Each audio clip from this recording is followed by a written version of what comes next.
All characters and events in this review and any actual names or likeness of celebrities, monsters, aliens, creatures, psychopaths, ghosts, goblins, and mutants are used in fictitious and parodic manner. All celebrity voices are impersonated by Southerners.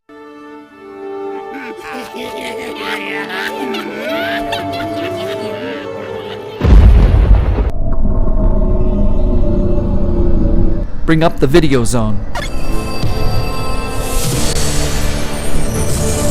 Greetings, Emperor Van. Okay, what's the situation there? A mischievous being called Buzzkill threatened the free will of this world's inhabitants with the help of a mystical second-hand scripture. Before he could complete his quest, however, a hero of sorts stopped him, but not before Buzzkill cast one last spell. He summoned the monsters and the like to help him in battle. This spell is what tore us from our respected dimensions into this mishmash plane they call the Crosslands. Upon arrival, we confronted another group of unwilling participants, snatched across the cosmos from a place called Tromaville. Are they being a pain in the ass or what? To say the least, they're a crude collection of mutant savages who've been nothing but a constant nuisance to our predicament. Bunch of toxic mouth breathers are giving you hell, huh? Is this Crosslands giving you any problems? What about that guy you said took out the ass clowns? Where's he?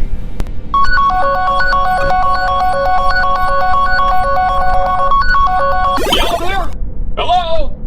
Well, come on down and let's get this shindig started already.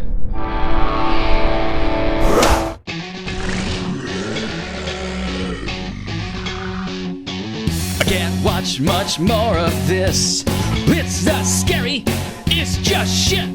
Paper mache and painted laser rays, dumbass monsters made of clay. If you want to scream, come scream with me. Scream, soup, scream, soup. If you want to scream, come scream with me. Screaming soup, screaming soup. What the hell is this supposed to be? Action, romance, or sci-fi comedy? I just don't have fucking time for this shit. Bring on the blood and show me the tits. If you wanna scream, come scream with me. Screaming soup, screaming soup. If you wanna scream, come scream with me.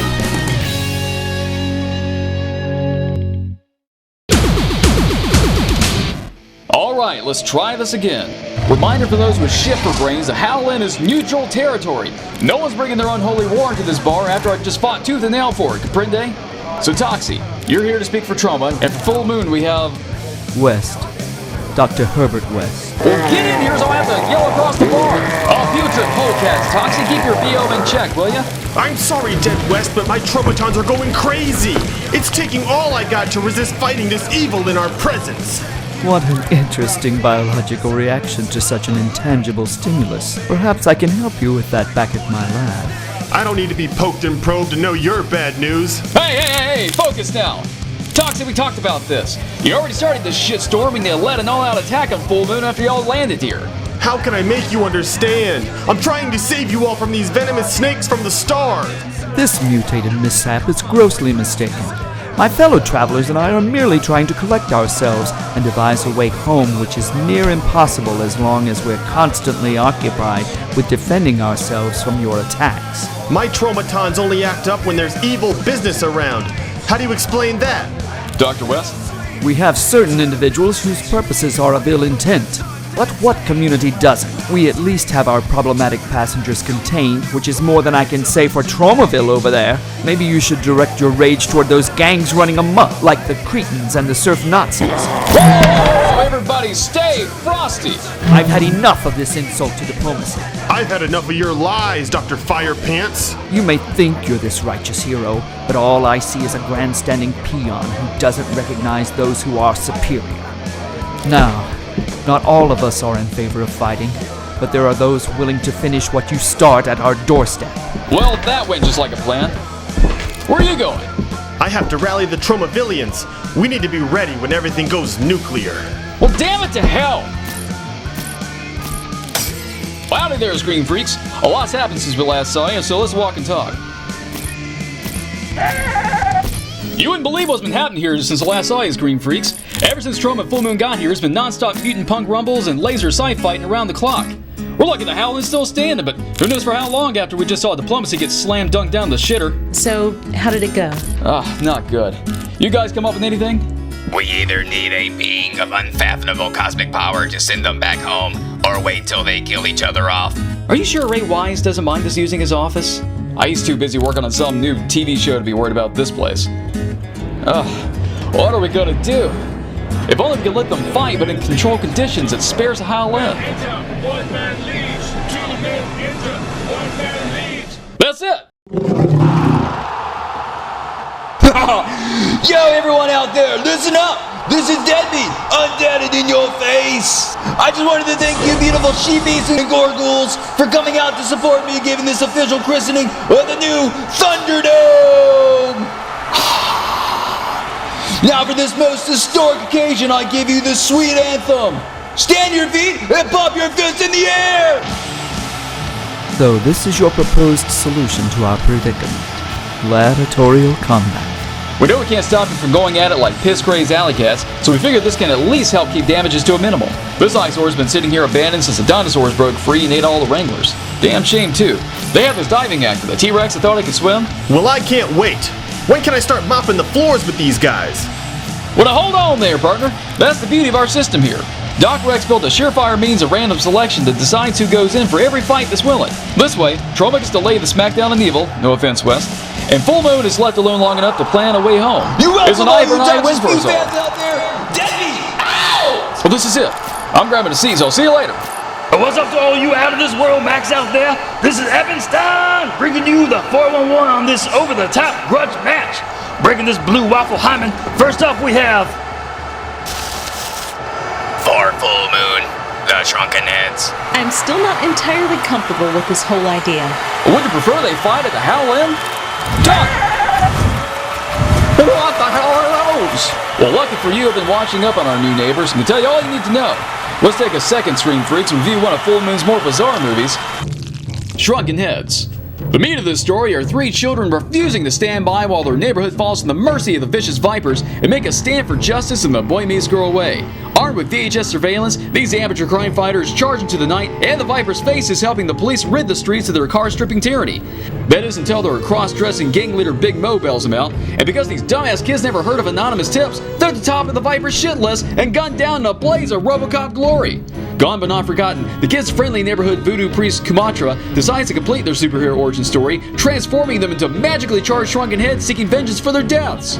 You're seeing it, so you know you gotta believe it. There's Tommy, who can spit lightning at you and has an undying love for Sally, the ex-girlfriend of the Viper gangbanger Vinny. Bill's a fang face when biting everybody, and Freddy's the mini hurricane cutting people with a switchblade. And you thought kids running with scissors was bad. Back from the dead and kinda pissed, these half-zombified little rascals patrol the streets, working their way up the Viper's hierarchy until finally banging heads with the gang leaders. Buckering up at the sours of this film, I can only talk about the delicate fence this flick rides like a ball-busting nympho. What I mean is, it's a dark horror comedy and a kid's adventure film, but a fan of one genre isn't necessarily going to enjoy the other.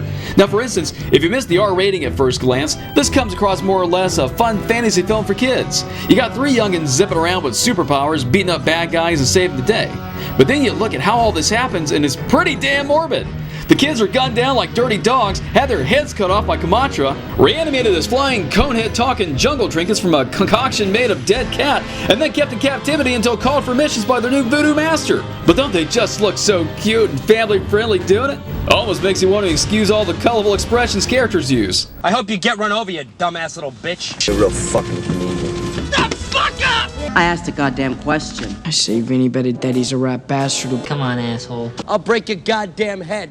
So it's kinda dark, what's the big deal, you may ask? Well, sure, the absurdity of it all makes you laugh, but it's the kid adventure element that makes you feel uncomfortable at times, like when Tommy and Sally rekindle their youngin' romance. Let us share a last embrace. How can we do that? I will show you, Sally. Ah! Tommy, what are you doing? God, I can't stand it. Does anybody else feel awkward watching this? Oh, it gets better. I know I disgust you now. And if you disgusted me, I wouldn't be able to do this.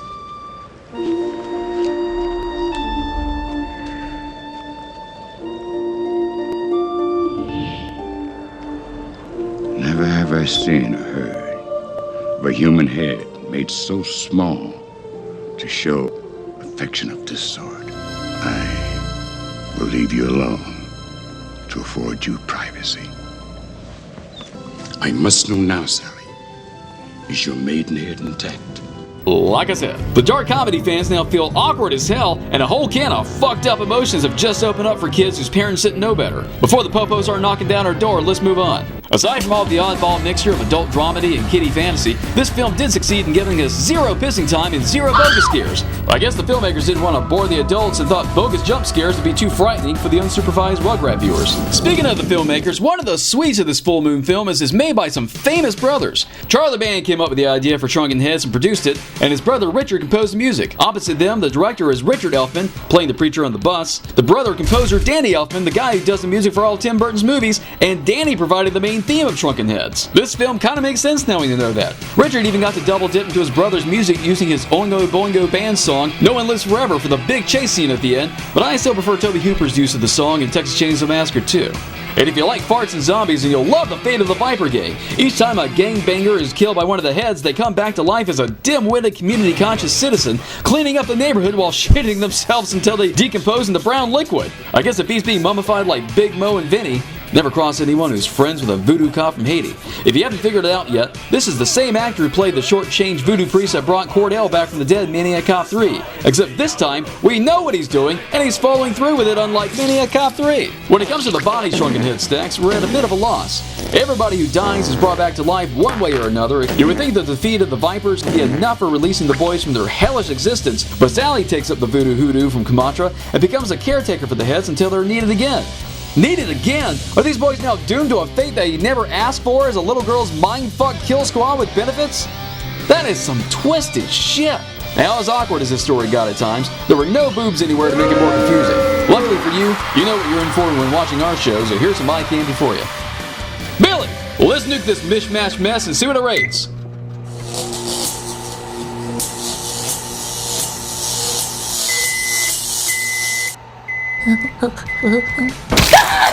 Three out of 5. Far from a bad movie to check out, but not head and shoulders above the rest. We still give this an honorable mention as one of those movies that's so weird you have to share it with like-minded friends who enjoy knowing stuff like this is out there. I'd recommend Shrunken Heads to fans of alternative superheroes, youngins wanting something a little raunchier their folks won't suspect, and those who like bad things happening to youngins, but what do I know? I like Killers Man of movies. For Troma, the contestants are Tromaggots. How the hell can a maggot kill you? Like that. If I weren't seeing it, I wouldn't believe it. Who do you think will win, Deadwest? To answer that, let's get a better understanding of the Troma's champs here by reviewing their film, Attack of the Tromaggot. The spoiled meat of this foreign marvel of Z-grade cinema is about a crazy-ass place called Maggot Town, sounds like quite the tourist trap, don't it? Where the streets are overrun with mass criminals dealing slime like it's booger sugar, and inept cops who look like they catwalked out of an anime convention. For reasons beyond our simple understanding, sandwich maggots are taken to a cardboard lab on the edge of town where gag store scientists are creating strong and robust maggots. Why? The filmmakers don't care, so why should we? Anyway, a flesh-burrowing maggot accidentally gets loose and is poured down the drain, out of sight, out of mind. Only it serves as the hub of the sewer system where it spends about 2/3 of the movie feasting on a random poo water corpse while bathing in every kind of waste imaginable, mutating it into a giant killer sock puppet. Maggot. Pissed and on the path of gratuitous violence, this maggot snakes his way up to the surface and sets out to kill every confusing character we half care about. Alright, if you haven't been able to tell yet, this flick's primo selection for a buffet of sours. It's like someone lost the original low-budget movie and then recorded their own no-budget version to cover their tracks, like in that Be Kind Rewind flick. Cinephiles want to scream at its dime store makeups, blatant reverse shots, and all the endless dubbing over people whose mouths obviously ain't moving, sounding more like a Riff Tracks recording than any kind of script. Where did we stop? Yeah, my hand inside their mouth? Okay, go! If you would be washed at least! Come with me, and you'll be in a world of Troma imagination. But despite these easy targets of homemade ingenuity driven by a good old college try, I'm only going to criticize one thing I think trumps everything else when making a movie, and that's Tromaggot's story. Whether you have $1 million budget or a few bucks in a shoebox, folks can sit through anything as long as there's a good story with someone to relate to and experience everything through. In this case, however, there's no one to latch on to. We spend the whole time ping-ponging all over the place, from the porn-addicted scientists and perverse cops to the mucus gang and this guy, who I thought was going to be the lead for us to tag along with. He's there from the very beginning, almost initiated by the mucus gang, thrown in jail by the cops for a few minutes before singing everything he knows about mucus, and then gets killed by the maggot before the movie even clocks an hour. What the fuck? This is the one character who interacts with everything but is a completely missed opportunity. Almost as missed as me recognizing this as the same actor. It took me over half the movie to realize this wasn't a separate character. Anyway, the filmmakers can keep everything else the same in my opinion, but this guy really needs to be developed more and kept to the very end before killing him off. If it were up to me, I'd have the cops offer him a release from his 6-year sentence in return for his cooperation to infiltrate the mucus gang as an undercover agent and help them bust the slime ring once and for all. That way, no real changes to the sequence of events, but we now have a character we can root for when this cops and robbers cosplay collides with the Tromaggot. Well, if this cheap thrill ain't one thing for certain, it's boring. Clocking at 0 on the pissing timer, Tromaggot never has a dull moment, packing as much nonsense dialogue and play acting as possible from beginning to end. And way to go for no bogus scares to annoy us with. You're probably on the edge of your seat wondering what I'm going to say is sweet about this thing, so here it goes. Despite Tromaggot's zip production value and seemingly careless disregard for filmmaking to the naked eye, there are some nuggets of creativity worth mentioning. Plenty of times the characters break the fourth wall from interacting with the film crew to leaving in a blooper. But I thought it was cool how the filmmakers came up with some fun ways for the characters to interact with the transitions. There's an ambitious one-trick CGI pony for going back and forth between the surface and the sewers, a mutant bird, and the Tromaggot is pretty primitive from a sock puppet to what looks like a burrito all beat the shit, but the way it's shot is effective and works for a practical monster effect. Seriously, if you simply imagine that thing replaced with a high-end creature prop, then you'll see these monster scenes were shot and edited pretty well, especially when it comes to these over-the-top scenes with arms, legs, dicks, and asses being bitten off, which more than qualifies this as a Troma flick bursting with blood, shit, and piss. Yes sir, shot as a Troma fan film, these indie film buffs managed to get the attention of the Toxic Avengers creators and were graced with a cameo from Lloyd Kaufman and fucking Toxie himself. Pretty damn impressive. Despite being such a little movie with more ambition than budget, Kaufman and Hertz recognize the filmmaker's love and celebration for Troma movies and his characters and were willing to work with them and promote their cinematic efforts of superhuman size and strength to audiences everywhere. Ready for the kill count, Attack of the Tromaggot stacks up 17 bodies, with 2 of these being from a dream sequence borrowing Troma's tips for head smashing. With lots of accidental deaths like a promo for gun control, the Tromaggot only eats his way through 8 gore-tastic bodies. Putrid polecats! I haven't seen violence this animated since Mortal Kombat. Attack of the Tromaggot, we see a total of 0 Maggotown tips. But to make up for that, here you go. Billy! Let's look at the ingredients of this flick and see what it rates.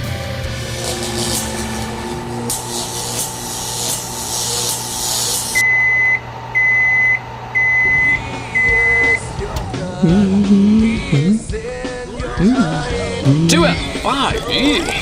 Attack of the Tromaggot gets some major points for ambitious filmmaking, pulling together a complete monster feature on a true shoestring budget, but in the end this ain't something I'd probably care to see a second time. Full of gag slime, random Christmas, and raunchy humor, I'd recommend this thing to die-hard Troma fans, those playing street trash trivia, and every amateur filmmaker aspiring to make their first movie. But what do I know? I like killers made of movies. Hey, you're missing the whole fight.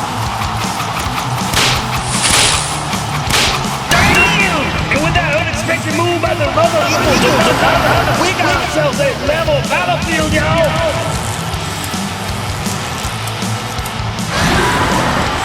Oh snap!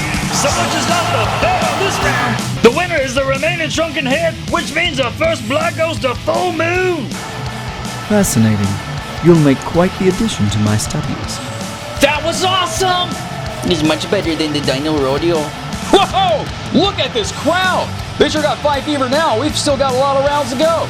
Until the next Troma vs. Full Moon fight, I'll see you later, Screen Freaks.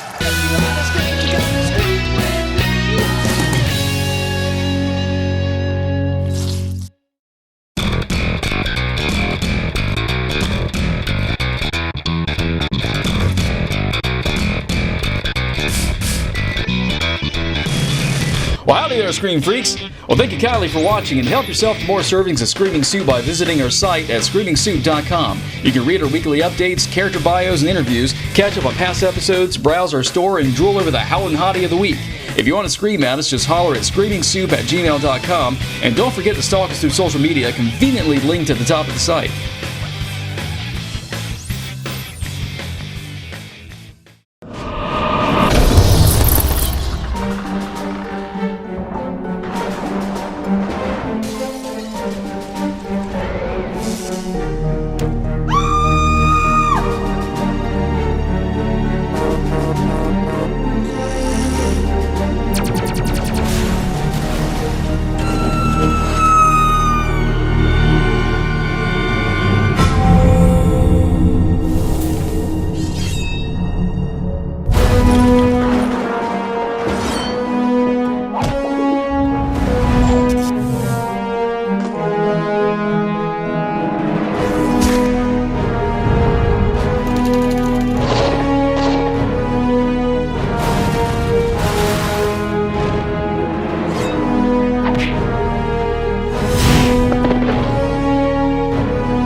stories that freaked you out as a kid, subscribe to our Full Moon channel on Amazon.